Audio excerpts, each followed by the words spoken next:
ایک صاحب نے پوچھا کہ اسلامی بینک یا غیر اسلامی بینک دونوں میں سے کسی کو اپنی پراپرٹی کرائے پہ دینا، مثلاً دکان ہے، تو یہ کیسا ہے؟ اسلامی بینک کو تو پراپرٹی کرائے پر دینا اس میں تو کوئی اشکال نہیں ہے، کیونکہ جی ان کا فی نفسی کاروبار اور ان کا جو بزنس ہے وہ حلال ہے۔ حلال اور ہے، جی بالکل۔ جی،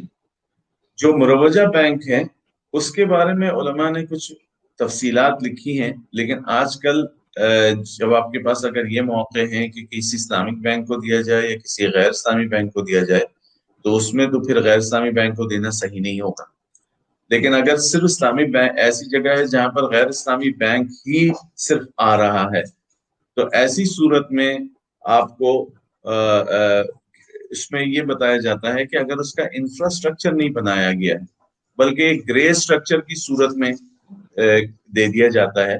تو اس جی میں سبب اور تسبب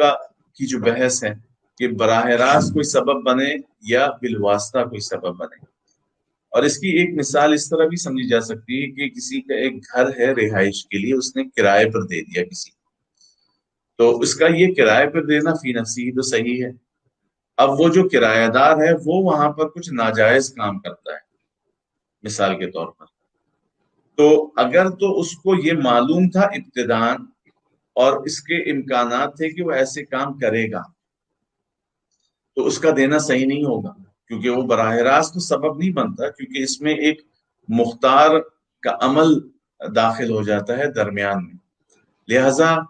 اس میں علماء نے کسی درجے میں جا کے شاید گنجائش دی ہے کہ جب اس کا صرف گرے اسٹرکچر بنا ہوا ہو اور باقی اس کی تکمیل و استد اپنے طور پہ کرائے تو اس کی کوئی گنجائش نکلتی ہے، ورنہ اگر بالکل فنش حالت میں دیا جائے تو اس کی اجازت نہیں۔